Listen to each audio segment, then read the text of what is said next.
आशा करता हूं आप सब बहुत अच्छे होंगे। मेरा नाम है सिद्धांत अग्निहोत्री। स्टडी ग्लोस पे आपका बहुत बहुत स्वागत है। दोस्तों, गीर्थ वाइल्डर्स ये डच के प्रधानमंत्री बनेंगे। हम इनके बारे में बात करेंगे और यूरोप की जो इमाइग्रेंट क्राइसिस है उसके बारे में भी बात करेंगे। आज पूरा यूरोप कहीं ना कहीं जल रहा है। क्यों जल रहा है? इमाइग्रेंट्स को क्या प्रॉब्लम है, जिसमें ज्यादातर मुस्लिम्स हैं। तो एक एक चीज हम पर्टिकुलर देश को देखेंगे, लेकिन पहले हम न्यूज की बात करेंगे। डच लीडर है ये। अब आपको बता दूं कि इन्होंने नूपुर शर्मा का जो कमेंट था, नूपुर शर्मा के कमेंट से आपको पता ही है कि भाई भारत और कतर के रिलेशंस तक में बात आ गई थी। तो प्रॉफिट मोहम्मद को लेके जो उन्होंने स्टेटमेंट दिया था उस पर काफी ज्यादा उनको विवाद भी झेलना पड़ा था। बहुत लोगों ने सपोर्ट भी किया था और बहुत लोगों ने, मतलब मैक्सिमम लोगों ने यहाँ पे उनको काफी बैकलैश, स्पेशली इस्लामिक कंट्रीज से काफी बैकलैश उनको झेलना पड़ा था। और फिर बीजेपी ने पल्ला भी झाड़ा था, हटाया भी था कि भैया हम नहीं। तो ये तो इंटरनेशनल लेवल पे बात आई थी। तो यहां पे नूपुर शर्मा को भी इन्होंने बैक किया था और अब वो नेदरलैंड्स के पीएम बनने वाले हैं। 1 दिसंबर को क्लासेस शुरू होंगी हमारी लिमिटलेस लीडरशिप की। सिर्फ 300 रुपए का ये कोर्स है। 3 दिन तक बस हम ये सेल चलाएंगे और उसके बाद बंद कर देंगे। लाइव क्लासेस है। 1x से 20x तक कैसे जाए दोस्तों, ये आप यहां पे सीखेंगे। तो सबसे पहले तो बात आप समझिए कि यूरोप के माइग्रेंट क्राइसिस की। ठीक है, पहले माइग्रेंट क्राइसिस को ही देख लेते हैं। देखिए, यूरोप, हमने 3 साल पहले एक ऐसी तस्वीर देखी जिससे हमारा दिल टूट गया। हमारा दिल जो है उस तस्वीर को देखे हम रोए। वो तस्वीर एक छोटे से बच्चे, 3 साल के बच्चे एलन कुर्दी की, अगर आपको याद होगा तो। एलन कुर्दी जो कि यूरोप के बीच पे मरा हुआ मिला था और भूमध्य सागर को ये लोग क्रॉस कर रहे थे। हर साल हजारों लोग, और एक अनुमान के तहत 17,000 लोग भूमध्य सागर क्रॉस करते हैं, क्योंकि ज्यादातर इस्लामिक देश में अभी, मतलब जो मिडिल ईस्ट में, वहां पे सिविल वॉर चल रहा है या अनस्टेबिलिटी है। सीरिया के लोग, मैं आपको बताता हूं कि एक व्लॉग चैनल है, तो उसमें सीरिया का एक बच्चा था, वो फल बेच रहा था। अब आपको पता है कि वहां पे सब बर्बाद हो चुका है, कुछ है नहीं, खाने पीने के लिए कुछ नहीं है। तो वहां पे जब ये बोला कि बेटा पैसे ले लो, तो ने कहा मेहमान से पैसे नहीं लेते। वहां के लोग अच्छे हैं काफी, लेकिन अब प्रॉब्लम बहुत ज्यादा है, अनस्टेबिलिटी है। अब कुछ लोग जो है वो सबको बदनाम कर देते हैं और इसका जो खामियाजा है वो सबको भुगतना पड़ता है। तो यहां पे अगर माइग्रेंट प्रॉब्लम की बात करें तो आपको पता है कि फ्रांस और जर्मनी, इन्होंने अपने हाथों को खोल दिया है। एलन कुर्दी की जब मौत हुई तो उसके पिताजी, उनके भाई और उनकी बीवी, मतलब जो पिताजी था अब्दुल्ला कुर्दी, उनका छोटा बेटा था एलन कुर्दी, और उनकी बीवी, उनकी भी मौत हो गई। एक भाई बचा था, ठीक है, उसका भी नाम एलन कुर्दी। तो फिर ज्यादातर यूरोपियन कंट्रीज ने बोला कि भाई माइग्रेंट्स आ रहे, आने दो। बहुत ही, एक कहता है ना कि मार्मिक तस्वीर थी वो, जिसने पूरी दुनिया को बदल दिया। 2020 की बात है, ये 19 की बात है। तो अब हुआ क्या कि यूरोप में माइग्रेशन शुरू होता है। फ्रांस में ये माइग्रेशन 1979 से ही शुरू हो गया था। 1979 से फ्रांस ने बोला था कि नहीं नहीं, हम जो है वो सबको स्वागत करना चाहते हैं, तो जो भी आना चाहे आ सकता है। तो बहुत सारे जो मुस्लिम्स हैं, बहुत सारे अफ्रीकन्स हैं। अब देखिए 20वीं सेंचुरी से ही अफ्रीकन्स आ रहे हैं, एक अच्छी जिंदगी की तलाश में वो यहां पे आते हैं। जर्मनी ने भी बोला है कि, हालांकि जर्मनी में स्टेबिलिटी है, लेकिन जर्मनी ने भी यही बोला है कि हम आपका खुले हाथों से स्वागत करते हैं। तो यहां पे आते हैं वो लोग, यहां पे रहते हैं। अब अभी हमने देखा कि आयरलैंड में दंगा हुआ, फ्रांस में आपको देखा चार्ली हेब्डो कंट्रोवर्सी हुई, ठीक है। वहां पे फिर हमने ये भी देखा कि जब एक अल्जीरियन को गोली मारी गई थी, कहां पे, फ्रांस में मारी गई थी शायद, तो वहां पे जब अल्जीरियन को गोली मारी गई थी तब दंगे हुए। अब दंगे बड़ी खतरनाक हो जाते हैं, वॉयलेंट हो जाते हैं। तो यहां पे अब बाद में क्या हुआ कि जब फ्रांस ने 1979 की पॉलिसी लेके आए, तो उसके बाद जब लोगों ने बोला कि भाई अगर आप बाहर लोगों को ऐसे अंदर लाओगे तो ये हमारे रिसोर्सेज पे कब्जा कर लेंगे। तो यही हुआ, कब्जा नहीं किया, लेकिन प्रॉब्लम्स होने लगी, कॉन्फ्लिक्ट होने लगी। 1991, 1995, 6, अभी हाल ही में दंगे हुए, और उसमें जो है वो मुस्लिम्स के ऊपर आरोप लगा कि आपने दंगे जो है वो किए हैं। तो ये बड़ा दिक्कत है। स्वीडन में भी कुरान बर्निंग प्रोटेस्ट, कुरान जलाएगी, तो वहां पे फिर दंगे हुए। तो अब इनके ऊपर तगड़ा आरोप लगता है और ये लोग कहीं ना कहीं शामिल भी हैं, इमाइग्रेंट्स। ये लोग एसिमिलेट नहीं होते हैं। एक मिनट रुकिएगा जरा, मैं फ्रेम सही कर लूं, अभी फ्रेम सही नहीं है। ओके, ठीक है। एसिमिलेशन में प्रॉब्लम, इसकी वजह से प्रॉब्लम्स और ज्यादा बढ़ जाती है ना।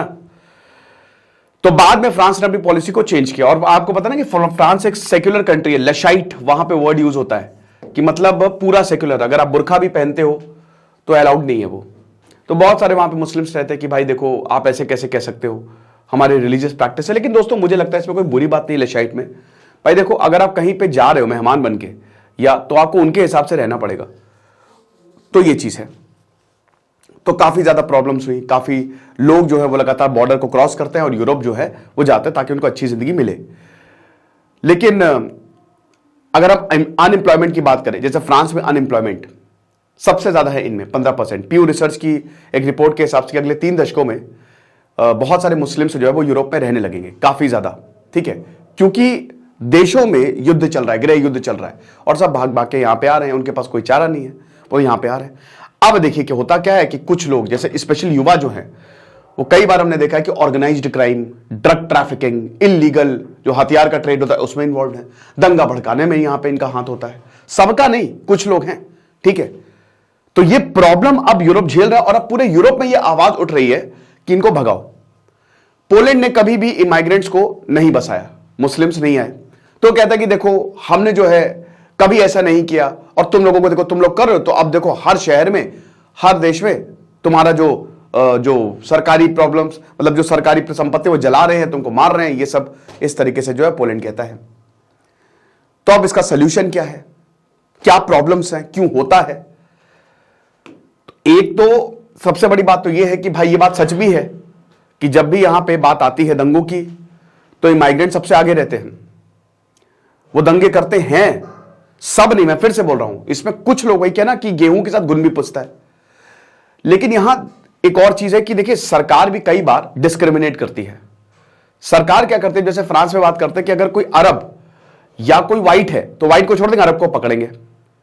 ये होता ही है दोस्तों। देखिए इसमें क्या प्रॉब्लम है ना कि भाई आप लोग, आपने ठीक है अलाउ कर दिया, लेकिन आप ये तो समझो कि आपकी अलग अलग आइडियोलॉजी है। मैं अपने घर में रहता हूं, मैं कुछ और फॉलो कर रहा हूं और सदियों से फॉलो कर रहा हूं। अब कोई एक और इंसान आ जाए तो दूसरा चीज फॉलो करे, मेरे में लड़ाई होगी ही। मैं भले ही मैंने चलो मन मार के मैंने उसको शरण दे दी, लेकिन अल्टीमेटली मैं उसको कभी एक्सेप्ट नहीं कर पाऊंगा। तो सरकार की ये है। और यहां पे ज्यादातर जो और जॉब्स करते हैं लोग, अब उसमें प्रॉब्लम ये है कि जो हाई पेइंग जॉब्स है उसमें इनको दिया भी नहीं जाता, क्योंकि यूरोपियंस कहते हैं कि नहीं इनको नहीं देंगे, प्रॉब्लम क्रिएट करते हैं। ठीक है, जहां इंडियंस की बात करें तो इंडियंस इसलिए क्योंकि भाई हम मिलनसार हैं, हमारा अगर आप देखो तो ऐसा है कि सबके साथ घुल मिल जाएंगे, लेकिन वहां पे ऐसा नहीं होता है। फिर उसके बाद वो ऐसे जगह से आए हैं ना जहां पे जो उन्होंने कॉन्फ्लिक्ट, अब पैलेस्तीन में भाई कॉन्फ्लिक्ट दशकों से चलता चला आ रहा है, वो कॉन्फ्लिक्ट लेके आए अपने साथ। एक ये भी दिक्कत है कि अब यहां पे जब वो आए, ठीक है, तो सबसे पहली बात तो जो सरकार उनको ला रही है उनके लिए प्रॉपर पॉलिसी बनाए, उनको डिस्क्रिमिनेट ना किया जाए। निहत्तों को, एक 17 साल के लड़के को, अल्जीरियन था, उसको गोली मार दी पुलिस ने, तो ऐसा नहीं होना चाहिए। यहां पे सरकार और इमाइग्रेंट्स को मिलकर काम करना चाहिए। सरकार को भी देखना चाहिए कि हम इनके साथ डिस्क्रिमिनेशन ना करें, ठीक है, किसी भी, और यहां पे इमाइग्रेंट्स को भी देखना चाहिए, मुस्लिम्स को भी देखना चाहिए कि हम ऐसा कुछ भी ना करें जो हमारे पूरी कम्युनिटी के ऊपर आफत है। ठीक है, तो यह दिक्कत है। अब यहां पे इसमें जो मुस्लिम के लीडर्स, मैं हमेशा बोलता हूं कि लीडरशिप गलत है, भड़काने वाली लीडरशिप होनी नहीं चाहिए। लीडरशिप ऐसी होनी चाहिए कि आप उठाओ, आप इतना एजुकेट कर दो कि आप शिक्षा के माध्यम से चीजें बदल डालो। भारत में ही हुआ है। जैनिज्म सबसे बेस्ट, सबसे बेहतरीन हमको, मुझे जैनी लगते हैं। अनेकांतवाद, भाई तुम्हारा भी मत सही, तुम्हारा भी मत सही, चलो आके पढ़ाई करते हैं। अगर तुमसे मुझे कुछ फायदा मिल रहा है आके मुझे पढ़ा दो। तुम मैथ्स पढ़ा सकते हो, ठीक है, तुम्हारी जो भी आइडियोलॉजी साइड में रखो, पहले मुझे पढ़ाओ, मुझे पैसा कमाना है, सिंपल। अगर इस चीज पे लोग काम करें तो बहुत बढ़िया होगा। तो जितनी लीडरशिप है, स्पेशली भारत में भी मैं बोल रहा हूं, ठीक है, तो जो लीडरशिप है अगर वो बेहतरीन हो जाए, जबरदस्त लीडर्स आए और वो बोले कि बेटा ये कट्टरता इज नॉट द वे, कट्टरता छोड़ो, पढ़ाई की तरफ जाते हैं, पढ़ाई करते हैं, तो चीजें बदलेंगी, है ना, काफी तरीके से बदलेंगी। वो हम पे कितना भी आता है, वो कुछ भी करें, लेकिन हम रुकेंगे नहीं, हम लगातार आगे बढ़ते जाएंगे। अगर लीडरशिप ऐसी आए, और लीडरशिप रहती है शांत, और कहीं ना कहीं उनकी पॉलिटिक्स में ये कि भड़का दो, तो इसलिए और ज्यादा दिक्कतें पैदा हो जाती है। अब इसमें भाई देखो, इंसान तो इंसान होता है, मैंने अभी आपको सीरिया का इसीलिए एग्जांपल दिया, तो भाई वो क्या करे। अब इसमें बहुत सारे ऐसे भी लोग पिस जाते हैं जो बेचारे बेगुनाह हैं, जो अच्छे लोग हैं वो भी मारे जाते हैं, ये चीज है। तो अब इसका सोल्यूशन क्या, दोनों को साथ में आके बैठना पड़ेगा। जो यूरोपियन देश है वो समझाए, भाई पहली बात तो अगर आपको इतनी प्रॉब्लम तो आपको दरवाजे नहीं खोलने चाहिए थे। अब दरवाजे खोल लिए तो इसका रेपरकशन तो झेलो, समझाओ, उनके लिए पॉलिसी बनाओ, बैठाओ। और वहां जो मुस्लिम्स हैं उनमें भी लीडर्स हैं, उनमें भी बोले कि भाई तुम भी बैठो, तुम भी शांति से बात सुनो, समझो ये देश, हम यहां पे रह रहे हैं और इनके देश के रूल्स एंड रेगुलेशंस को हमको फॉलो करना पड़ेगा, हम नहीं जा सकते, हमारे पास चॉइस नहीं है, ये चीज है। तो अब देखिए जब ये हो नहीं पाता है तो फिर जन्म होता है एक्सट्रीम राइटिज्म या एक्सट्रीम लेफ्टिज्म का। तो अब लोगों को लगता है, लोगों को भाई ये लगने लगा है जब इस तरीके की हरकतें होती हैं कि भाई सही बात है, हमारे शहर जल रहे हैं, हमारे राइट्स है नहीं, ये तो कल आके प्रॉब्लम कर देंगे, क्रिएट कर देंगे हमारे लिए। तो फिर लोग किसको जिताते हैं, समझ रहे हो? तो यहां पे गिर्थ वाइल्डर्स को जिता दिया। सरप्राइज है, गिर्थ वाइल्डर्स बोले कि मैंने चिकोटी काटी, कि मैं सपना तो नहीं देख रहा हूं।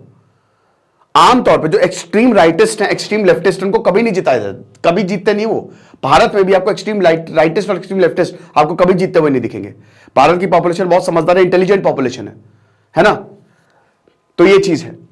लेकिन यहां पे हो गया, नेदरलैंड और यूरोप जैसे देश में यहां पे 150-150 सीटें हैं, ठीक है, 150 सीटें हैं और 50% आपको चाहिए, 76 सीटें चाहिए। बट इनकी जो पीवी है, ठीक है, पार्टी फॉर फ्रीडम जीत गई है, 37 सीटें जीत गई। और देखिए इससे पहले रूते थे, है ना, 2021 में प्रधानमंत्री बने, अब वो फिर सब एकदम सबने हथियार डाल दिए हैं एक तरीके से। तो 37 सीट्स मिलना इट्स अ वेरी बिग, और यही अब अगले प्रधानमंत्री बन जाएंगे, बहुत जबरदस्त तरीके से बन जाएंगे। एंटी इस्लाम पार्टी के बारे में जाना जाता है कि जो मुस्लिम्स हैं ये तुम्हारे शहरों को जला देंगे, तुम्हारे घरों को जला देंगे, ये चीज है। लेकिन अब देखिए इनको भले ही 76 पार करनी है, लेकिन ये आराम से कर लेंगे भाई। क्यों? क्योंकि देखिए नेदरलैंड में हमेशा कोalition ही पार्टी बनती है, तो पार्टी सपोर्ट दे देंगी। बट हां, जब आप गठबंधन बनाते हो, अटल बिहारी वाजपेयी का जैसे जब उन्होंने सारी पार्टी को साथ में लेके चले, तो आपको सारी पार्टी की माननी पड़ती है, आप अपनी नहीं चला सकते। क्लाइमेट चेंज के खिलाफ, फिर उसके बाद इलीगल इमिग्रेशन, मुस्लिम्स के खिलाफ ये बोलते रहे हैं। अच्छा, भारत को उन्होंने सपोर्ट किया है, तो भारत के लिए क्योंकि कश्मीर मुद्दे पे भारत के साथ खड़े रहे कि 370 बिल्कुल सही किया, पाकिस्तान एक टेरर स्टेट है, वो बात तो बिल्कुल सही बोली इन्होंने, तो भारत के लिए तो उस सेंस में बढ़िया रहेगा। तो एंटी इमिग्रेशन और एंटी इस्लाम स्टैंड के लिए ये जाने जाते हैं कि जितना तुमने प्रॉब्लम क्रिएट की अपने लिए, अब तुम झेलो। तो ये बीजेपी की जो लीडर है नूपुर शर्मा, उनके साथ भी खड़े हुए जो है वो दिखाई देते हैं, है ना, ये चीज। और बोलते हैं कि क्यों आप अपॉलॉजी जो है वो आप क्यों माफी मांगो, आपने क्या, देखिए ये एक हीरो है जिन्होंने कुछ नहीं बस सच्चाई बोली है, इनको नोबेल प्राइज मिलना चाहिए, नोबेल प्राइज इनको बता दिया। और ये एक हिंदू नेशन की बात करती है, भारतीय सरकार को हिंदुओं की वैल्यूज को डिफेंड करना चाहिए, ठीक है, इस्लामिक हेट और वायलेंस के जो हो रहा है। देखिए ये सब आप एक चीज समझिए, वायलेंस की कोई जगह रही नहीं है। और मैंने क्या बताया, हर कोई इंसान है। आप किसको मार रहे हो, आप अपने भाई बहनों को मार रहे हो, उनके खिलाफ नफरत। देखिए सब पॉलिटिक्स यही चाहते हैं कि जितना ज्यादा हो सके डिवाइड रहे, रूल रहे। हाँ, गलत हो तो गलत हो भाई, अब हम तो जायज ठहराएंगे नहीं कि अगर किसी का सर काट दिया जिसको तो वही गोली मार दो, तो वो तो सही है नहीं, जो गलत है वो गलत है ना। तो ये चीज है, फिर इस पे मैं कमेंट नहीं करना चाहूंगा, बट ये चीज है कि इन्होंने सीधा सीधा यहां पे सपोर्ट किया था और तगड़े से किया था, ताल ठोक के किया था, ठीक है। तो अच्छा, जर्मनी की अगर बात करते हैं, नेदरलैंड आपको पता है छोटा सा देश है, क्या कैपिटल है बताओ कमेंट बॉक्स में, एच से नाम है ना, नेदरलैंड को हॉलैंड भी बोला जाता है। तो ये जर्मनी है, यहाँ पे जर्मनी बगल में ही। जर्मनी ने खुलेआम स्वागत किया कि भाई हम आप आ जाओ, लेकिन अब जर्मनी भी इसी प्रॉब्लम से गुजर रहा है। फ्रांस को भी अब ये दिक्कत जो है वो झेलनी पड़ रही है। 370 और 35A के तहत इन्होंने बोला था, चलिए हम देखते हैं इन्होंने क्या बोला था। इन्होंने बोला था भारत एक फुल डेमोक्रेसी और पाकिस्तान 100% टेरर स्टेट है। बिल्कुल सही बात है भाई, तो चॉइस आसान है, welcome home Kashmir, hashtag Kashmir डाला था कि जो डिसीजन है 370 और 35 से हटाने का, वो बहुत ही वो देश का मैटर है और वेस्टर्न वर्ल्ड इसको भारत को सपोर्ट करे आप, क्योंकि अमित शाह ने जो किया है वो कमाल का काम किया है। और डेमोक्रेसी जो है जम्मू कश्मीर में जब तक ये आर्टिकल्स रहेंगे तब तक कभी इंप्लीमेंट हो ही नहीं सकती। तभी मैं बोलता हूं कि वेलकम होम कश्मीर, और जो लोग हैं यहां पे ज्यादा डेवलपमेंट होगा, ज्यादा कंट्रोल होगा। तो पाकिस्तान जिस तरीके से कंट्रोल करता था वो सबको पता है, ठीक है। तो मेन फोकस यही रही है कि इमाइग्रेशन को रोक दिया जाए, पूरी तरीके से इमाइग्रेशन को रोक दे, ठीक है। और डच ये होप कर रहे हैं कि हमको अपनी जो देश है वापस मिल जाए। अब सपोर्ट मिला है भाई, पब्लिक ने सपोर्ट किया, तो आप समझ ही सकते हैं कि सेंटिमेंट ज्यादा हो गए। यूरोप में डर का माहौल तो पैदा कर दिया है। और मैंने क्या बताया, जब ये तालमेल बिगड़ता है, अगर तालमेल अच्छा होता, अब जैसे भारत में आप देखिए, भारत में मुस्लिम्स बहुत अच्छे से रहते हैं, सबसे ज्यादा पॉपुलेशन, हिंदू भी बहुत अच्छे से रहते हैं, मिलके रहते हैं, बढ़िया तरीके से रहते हैं, ठीक है। और कहीं ना कहीं देखिए सरकारों की तो है, डिवाइड एंड रूल है ही, वो करते हैं, बट फिर भी साथ मिलाने में तो कामयाब हो ही गए हैं। अब इसलिए क्योंकि भारत में बहुत समय से यहां पे रह रहे हैं। देखिए हमको यह भी पता है जब इस्लाम आया तो भारत में बहुत सारे लोग कन्वर्ट भी हुए, ठीक है, तो वैल्यूज तो बहुत पुरानी है। तो अब यहां पे सब साथ में मिलकर रहते हैं, सब अच्छे से मिलकर रहते हैं, बट वहां पे नए नया है और यूरोप का कल्चर बिल्कुल उलट है, और जहां से लोग आए वहां बिल्कुल अलग है। वो उधर प्रॉब्लम देख के, कॉन्फ्लिक्ट देख के आए हैं। फिर यहां पे जैसा कि हमने बताया कि एक डिस्क्रिमिनेशन, एक ऐसा रवैया कि भाई तुम तो ऐसे हो, तुम तो, क्योंकि कई ऐसे हमने इंसिडेंट देखे, किसी को गोली मार दी, कुछ कर दिया, धार्मिक किताब जला दी, तो अब ये नहीं करना चाहिए, ठीक है। तो इसलिए और ज्यादा दंगे भड़क जाते हैं। अब जब बैलेंस नहीं बनता है तो फिर जो लोग हैं वो लगने लगता है कि भाई दंगे हो रहे हैं तो अब तो हमको काम करना पड़ेगा अपना। तो यही चीज है। तो बहुत सारे इन्होंने कमेंट्स दिए थे, ठीक है। इनकी पीवीवी पार्टी है और उसके बाद एनवीवी जो इसके पिछले वाली पार्टी थी वो हट गई है। तो अब ये 99 पॉइंट क्या 100% प्रधानमंत्री जो है वो डच के बनने वाले हैं। तो देखेंगे आगे क्या होता है। बाकी आपको मुझे क्या लगता है कमेंट बॉक्स में मुझे बताइएगा जरूर, ठीक है। बस इतना समझिए कि हमको सबको साथ में रहना, अगर हम साथ में नहीं रहेंगे तो साथ में मर जाएंगे। ये मैंने ट्रक के पीछे एक लाइन देखी थी, बड़ी अच्छी लगी थी मुझे। लिमिटलेस लीडरशिप का शानदार कोर्स आप जरूर अवेल करें, आपको बहुत ज्यादा फायदा होगा। Thank you so much.